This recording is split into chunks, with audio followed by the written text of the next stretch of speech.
right, good morning. So we got Voodoo Donuts last night. If you watched yesterday's vlog, I mentioned I would show them today. So this is the Memphis Mafia. So it has like peanut butter, chocolate, banana, and then more kids throwing clothes on the floor.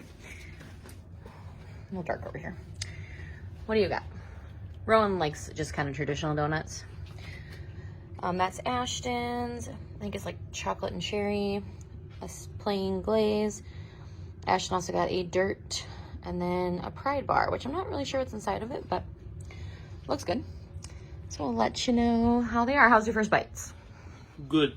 All right. We're gonna go to the park today as normies.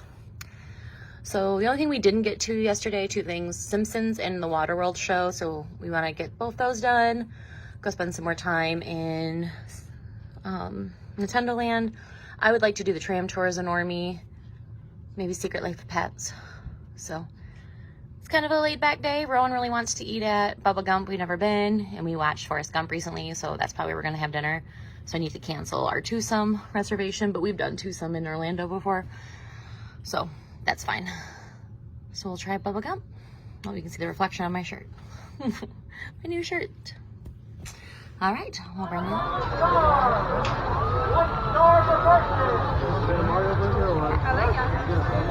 Hello, and welcome aboard the world famous studio tour.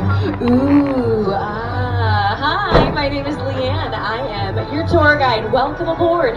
Okay, before we leave, let's make sure everyone do not use selfie sticks while on board. Well, all right, here we go. Moving on down the movie timeline here. On the left and the right, I'm sure you've noticed we've got movie posters from some of our greatest hits. Maybe you've seen some of them before, but this is just a small sampling of the over 8,000 films that Universal has produced over the years, which is a lot of films, right? Well, we've got a long jam with my co-host Jimmy Fallon is in its second season. We've got American Ninja Warrior and The Kelly Clarkson Show. But look to your left now. We've got our very first celebrity sighting. It's Ted the teddy bear. He is raising a very dirty martini in celebration because Ted is getting a TV show. That's right.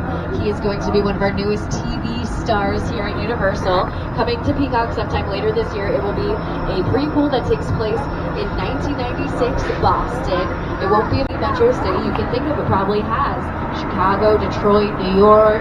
You know, the list goes on and on, but it's all about what we're bringing into the space, how we're decorating it, how we're dressing it up. That's going to determine how the audience sees it, what kind of city they're supposed to be seeing, right? So we're in Brownstone Street right now. This is like a stooped neighborhood. You might have seen it used in Bruce Almighty. Close the door! Outside clear. Outside clear.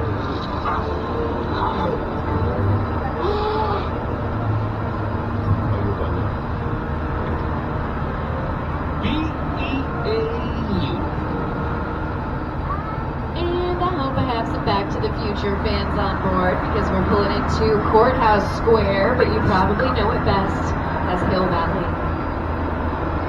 It was actually the backdrop to a square that inspired the entire climax to Back to the Future. I had scenes up on the top tower on that ledge. It was the ledge I thought wide. And I was standing inside looking at My friends, a quick reminder to remain seated, keeping your arms and legs inside the vehicle at all times. I will let you know the perfect moment to put on your glasses, so for now, just take time.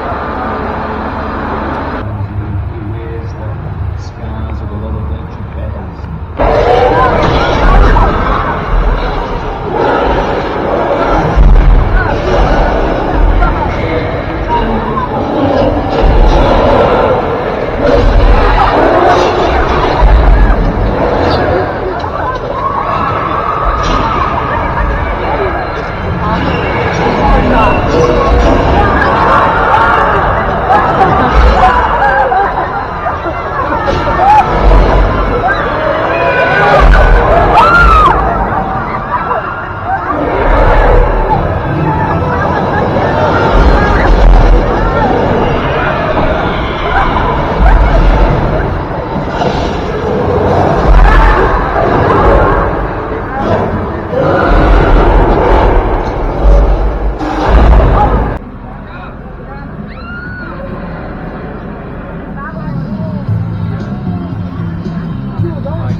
It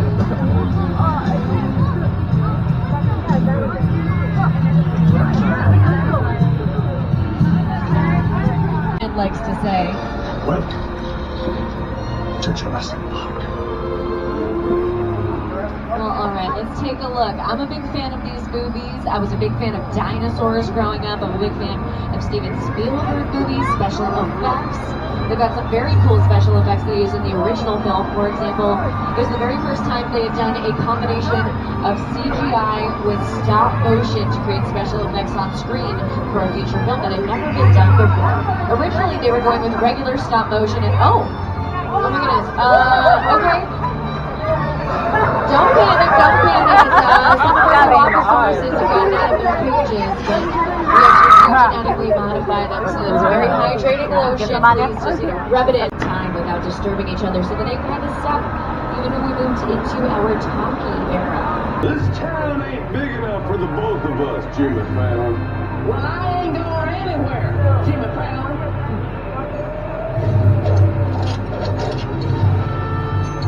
Now look here. Nice folks in this tram don't want no trouble. They just want to check out 6 Points, one of the oldest sets on the Universal line. I heard this is where John Wayne and Jimmy Stewart shot a few of their westerns. That's right. That's where I aim to shoot you. Looks like we got ourselves a Mexican standoff. Lucky shot. Now what say you mount up and get out of town while the gig is good? All right. Well, I'll see you again, Fallon. Oh, you can count on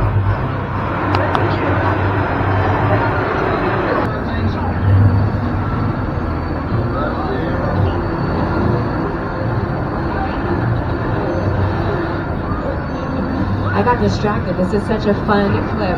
I don't get to play it often, but I love this whole area, right? Like this western area. But if you look around, right, there's not a lot of dirt everywhere. Where's the dirt? Where'd it go? Why do I see a bunch of streets? Well, that was my first question that I had when I was a guest coming through on the studio tour. We found out anytime we were filming in the Old West area here, we bring the dirt in ourselves every single time. And then when we're done, we pack it up and we take it away. Very Hollywood of us. Well, I don't know about you all, I think we deserve a little bit of a vacation on this vacation, so I asked Mike to take us over to the beach, but then he said we're going to go, but just quickly reminded me we can't go in the water right now, because we had a little bit of a shark incident a few days ago. I mean, don't worry, we caught the shark, but you can never be too safe, so, you know, like I always say, stay seated, keep those arms and legs inside. I don't want to take any chances with any, potential shark friendlies in the water. We do have a diver out there, Dave. He's doing last looks, as we like to say in the biz, just making sure it's all good to go. Oh, there he is. Hey, Dave, how's it looking out there? I think he's trying to say something. I can't hear you. Can you turn up your microphone? Dave, louder. Dave? Dave? Dave. Oh, okay. Oh, no. I mean, no, Dave. Come back. He's fine. He's a professional. He'll be back any minute now. He probably just found something really interesting in the water, and he's going to come up and show it to him. Hey, where's the duck going? Hello? Dave, is that you? Send us a sign if it's you.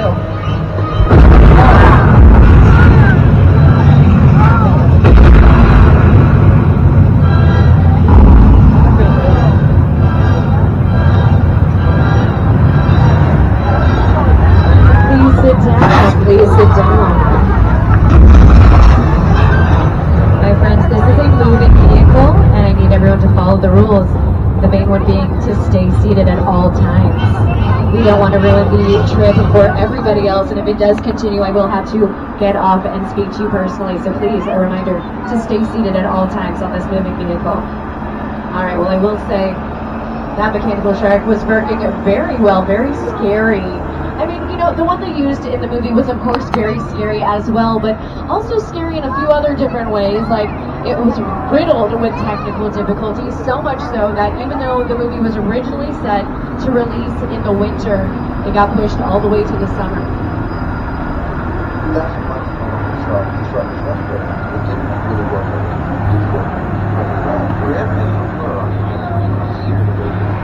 They were always saying, Gas Little Whorehouse in Texas, starring Dolly Parton. Now this is a fully practical house. We can use all of the inside and the outside for filming. It's been used in lots of different movies and TV shows. Not all of them musical, you know, like House of a Thousand Corpses, directed by Rob Zombie. We're pulling onto Colonial Street now. This is one of our most popular streets for filming.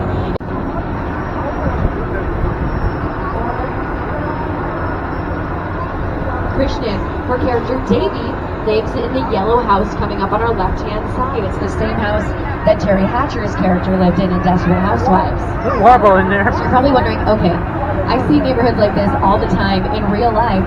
Why do we need to have one on the back lot, right? Why can't we just film in a real neighborhood? Well, sometimes we do. A lot of the times we, have location shoots. We will film outside of real people's houses, real buildings, real locations, but it gets a little bit... All right, we got Krusty Burger for lunch. Ashley got number 2. Rowan and I got number 1. And then they got Buzz Cola. I just got a normal Diet Coke. It was about 20-minute wait for food, which not surprising being prime lunchtime.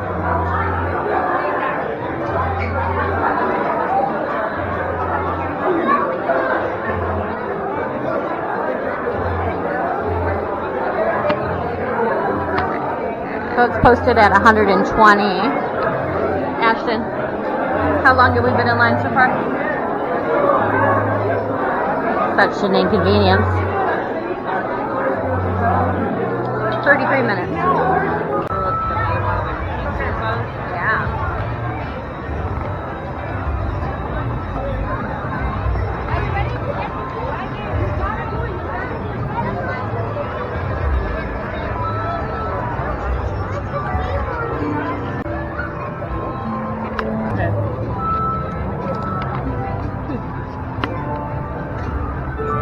I thought you wanted over here.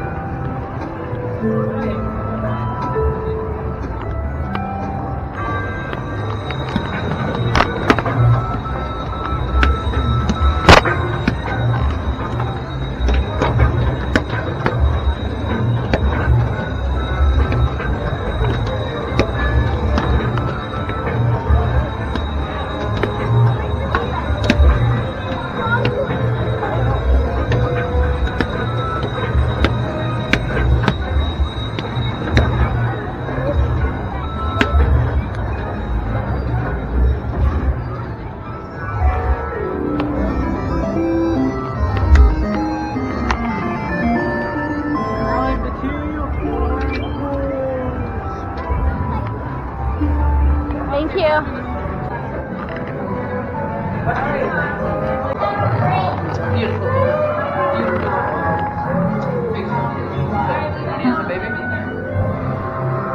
Oh yeah. Is this Bowser's favorite kid? Yeah.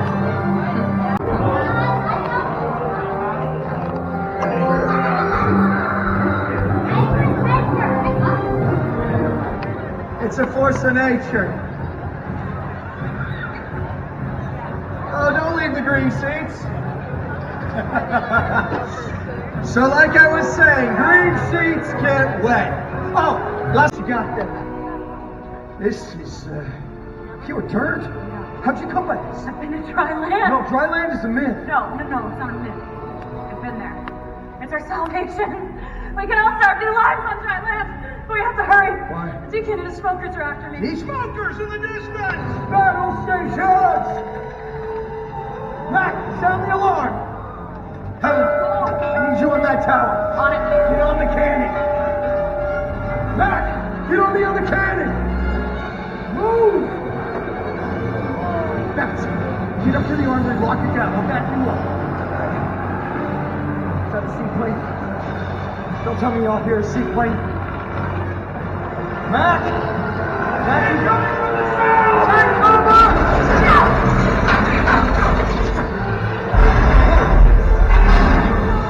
Race to the wall! I see it. Mac, get on it. Move, Max! Smoker!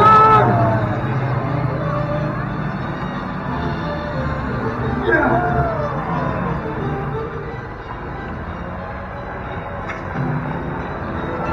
He's got a gun!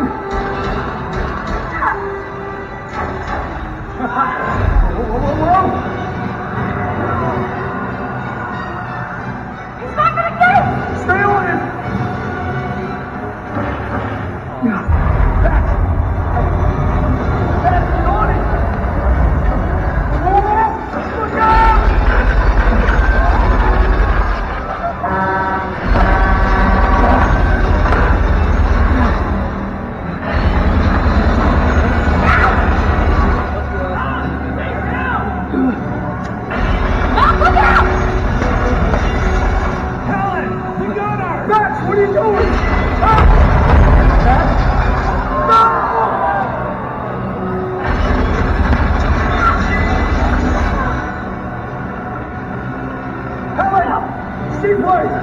2 o'clock.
Rowan, move your head a little bit. You're in my light.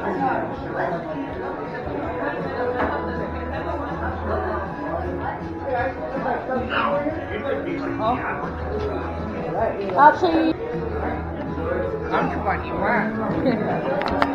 so wait, now.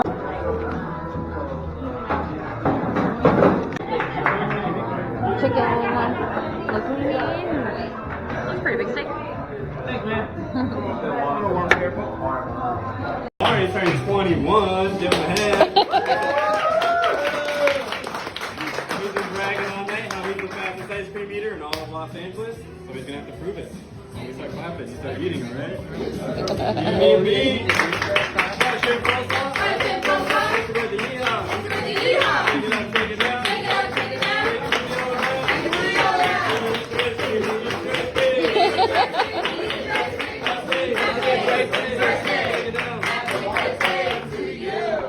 Alright. We are in for the night. Sorry, I didn't do very well at transitions today, but we rode Mario Kart. Sorry, my makeup's off and my hair's up, but Ashton's is looking goofier, so. We rode Mario Kart. We were probably in line. Ashton's phone was dying, so we didn't do a good job with the timer. But probably 2 hours and 20, 2 hours and 10. So, and then we rode the Bowser's Challenge, Mario Kart Bowser's Challenge, 3 times. And 2 of the 3, there's been some sort of technical difficulty. Actually, all 3. No, there wasn't. Yes, because there's a seat broken on one of them, which you can count as a technical difficulty, so. Oh, great. No. So, this time it wasn't quite as dramatic as the first time we rode it. The first time we rode it yesterday, it, like, broke down at the end. So, I mean, we got through everything. But they were going to give, like, return passes, but with our VIP thing, it was the same. So, we didn't take it. Today, it stopped, I think, twice throughout the journey. It kind of like, you know, Haunted Mansion stops and, you know, they load people. Kind of felt like that, but it was a bit long. So, but they didn't give, like, you know, a repeat ride or redemption passes or anything. But it was fine. In Mario 1, we had a question on if Mario ever wins, and he did. So that was cool. Bubba Gump. If you guys want to know how to win, you have to. It doesn't matter if you're at 100 coins or not. You just have to just beat the guy. You just have to be the first one across the finish line, and not Bowser's teeth. I don't know that this is true. It is true. So Bubba Gump was okay. You know, anything with the Landry's, which is like Rainforest Cafe, T-Rex. Most of those places are more gimmicky than they are good. The exception would be Yak and Yeti, which if you haven't been to Yak and Yeti, we went in November. I'll put that link down below. But Yak and Yeti was really good. Bubba Gump's was meh. It was fine. The garlic bread, though, was very good as the appetizer. So, I don't know that we would go back.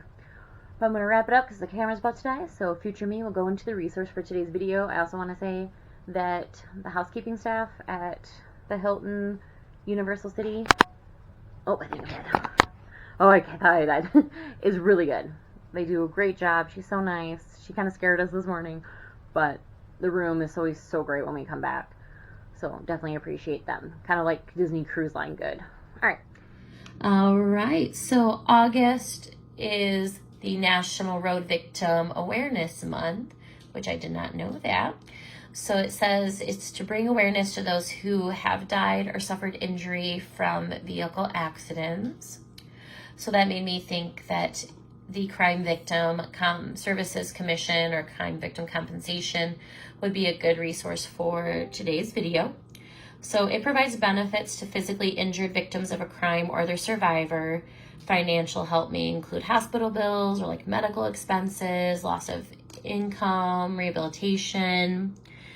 This is specifically about the Michigan one, but each area should have one. I'm sorry, my voice is a little goofy. I came back from Disney World with a cold, so make sure you subscribe and ring the notification bell so you know when those goes live. But so a little bit more, $350 a week is the maximum payment for loss of earnings or support. $5,000 is the maximum for funeral payments, property loss or damage and suffering, relocation, etc.